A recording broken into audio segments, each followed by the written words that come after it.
गृहस्थ जीवन के कुछ नियम है वो फॉलो करना चाहिए। गृहस्थ जीवन के नियम क्या है? मातृ देवो भव, पितृ देवो भव, अतिथि देवो भव, आचार्य देवो भव। माता भगवान है, माता की सेवा भगवान की तरह करनी चाहिए। गृहस्थियों को भगवान की तरह, माँ की सेवा किसकी तरह? गृहस्थी में कौन कौन आते हैं? गृहस्थी में कौन कौन आ गए? गृहस्थी में पति पत्नी। गृहस्थी में कौन आए? पति और, तो ये जो नियम हम बोल रहे हैं ये पति पत्नी दोनों का बोल रहे हैं। मातृ देवो भव, बेटा अपनी माँ की सेवा करे और बहू अपनी सास की सेवा करे। रामचरितमानस में लिखा है, सास के लिए बहू सुने ध्यान से, यही ते अधिक धर्म नहीं दूजा, सादर सास ससुर पद पूजा।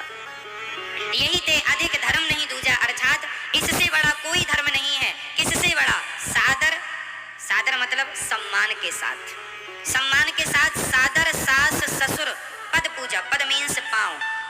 सास और ससुर की सेवा अपने माँ बाप की तरह बहू करे और बेटा अपने भगवान की तरह अपने माँ बाप की सेवा करे। गृहस्थी का यही धर्म है, अपने से बुजुर्गों का, बड़ों का सम्मान करना और घर में आया हुआ अतिथि भूखा ना जाए, भूखा प्यासा ना जाए, उसकी सेवा करके उसे संतुष्ट करना, ये गृहस्थियों का लक्षण है, धर्म है।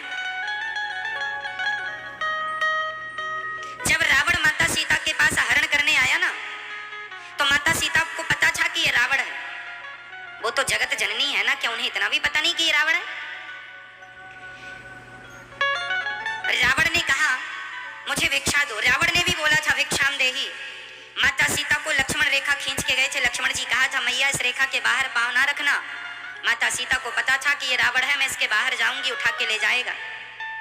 तो जब माता सीता को पता था तो फिर वो लक्ष्मण रेखा पार करके गई क्यों? माता सीता ने कहा था कि आप अंदर आ जाइए इस रेखा के, हम आपको भिक्षा देते हैं। रावण बोला नहीं, मैं अंदर नहीं आऊंगा, तुम बाहर आके दोगी तो भिक्षा लूंगा, नहीं तो चला जाऊंगा। माता सीता समझ गई कि ये भले रावण है पर मेरे घर में अतिथि बन के आया है, साधु बन के आया है और भिक्षा मांग रहा है। और अतिथि का धर्म है कि भिक्षा मांगने वाले को भिक्षा देना हमारा धर्म है या नहीं? आजकल आप लोग ना, आपके घर में कोई मांगने आ जाए तो आप लोग उपदेश करने लगते, क्यों? कमा के खा नहीं सकता, कमा के खा नहीं सकता। आपकी बात सही है, सामने वाले को कमा के खाना चाहिए, यदि हट्टा कट्टा है कमा के खाना चाहिए। परंतु यदि आपके द्वार पर कोई आया है मांगने रोटी, तो रोटी देना धर्म है। आप उसे ज्ञान मत दीजिए, रोटी दीजिए।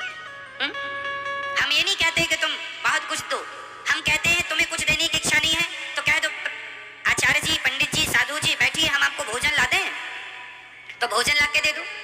तो द्वार पे आए अतिथि को भोजन कराना, आज के जमाने में लोग इस बात से भी डरते हैं कि आजकल भीख मांगने के नाम पर कुछ लोग चोर उचक्के लोग आ जाते हैं, चोर उचक्के आते हैं और लूट लेते हैं घर को, इसलिए भी समाज डरती है। आपका डरना भी ठीक है, पर फिर भी कहीं इस डर के चक्कर में हम अपना धर्म ना छोड़ दें, इसका विशेष ध्यान रखना होगा। ये 5 उंगलियां एक सी नहीं होती। माना कि कोई दुष्ट आदमी साधु बन के आ गया और ठग लिया, तो कई बार तो कोई सच्चे साधु आ जाएं और वो मांगे तो हम उन्हें भी चोर समझ करके उनका भी तिरस्कार कर दें। कल को भगवान हमारे द्वार पर आ जाए, ना जाने किस रूप में नारायण मिल जाए, यदि भगवान आ गए तो हम तो उनको भी कहेंगे क्यों रे तू कमा के नहीं खा सकता?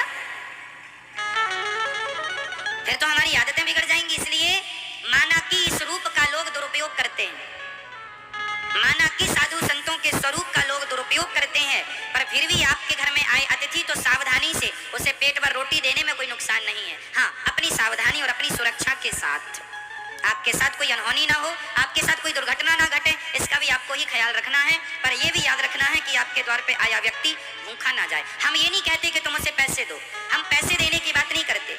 हम उसे ये भी नहीं कहते तुम आटा दाल चावल दे दो, हम कहते हैं उसे पेट भर रोटी दो। भाई आप बैठो, हम परोसती हैं, भोजन कर लो।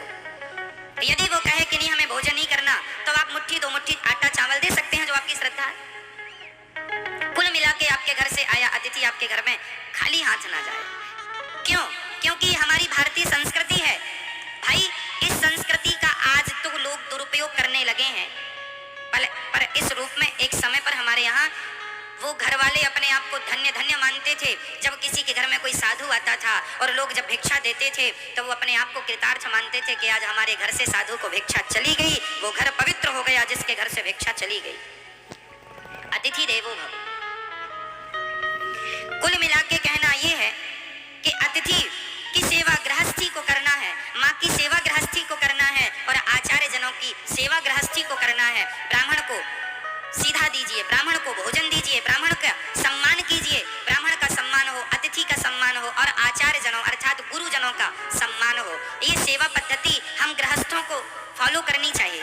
रावण माता सीता के यहाँ साधु बन के गया और भिक्षा जब लेने लगा, माता सीता को पता था ये रावण है, पर माता सीता ये जान गई कि यदि मैंने इसे भिक्षा नहीं दी तो माता सीता गृहस्थी है और गृहस्थ के घर से यदि अतिथि भूखा चला जाए भयंकर पाप लगता है। माता सीता बोली कोई बात नहीं, ये रावण भले मुझे उठाकर ले जाए, ये इसका धर्म है, पर मेरे द्वार पे आया अतिथि भूखा ना जाए, मैं अपने धर्म का पालन करूंगी। और जब माता सीता ने अपने धर्म का पालन किया तो अंत में वही हुआ कि रावण सीता को उठाकर ले गया। परंतु ये याद रखना कि रावण भले ही माता सीता को ले गया हो, पर माता सीता ने धर्म की सेवा की, धर्म का पालन किया।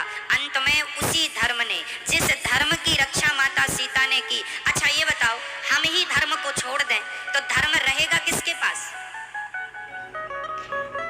धर्मो रक्षति रक्षिता, कहते हैं जब हम धर्म की रक्षा करते हैं तो धर्म भी हमारी रक्षा करता है। इसलिए दशरथ जी मर गए पर उन्होंने अपने धर्म को, प्राण जाए पर धर्म न जाए, प्राण जाए पर वचन न जाए। वचन मीन्स धर्म ही तो है, मैंने आपको कोई बात कह दी वो पालन करना धर्म ही तो है। तो प्राण जाए पर धर्म न जाए, प्राण चले जाए परंतु धर्म न जाए। अरे हम धर्म को डुबा दें, धर्म को हम मिटा दें और फिर जीकर भी हम करेंगे क्या? रावण और राम में यही तो अंतर है कि राम जी धर्म नहीं छोड़ते और रावण धर्म का आचरण करता ही नहीं। इसलिए था भरा सोना खचाखच लंक की दीवार में, एक रत्ती नहीं मिला रावण को मरती वार में। जाने न देना धर्म, जाने न देना धर्म, करना लोभ मत धन धाम का, और धर्म ही जाता रहा फिर धन रहा किस काम का? धर्म चला जाएगा, धर्म चला जाएगा, धर्म चला जाएगा तो धन बचा के करोगे क्या?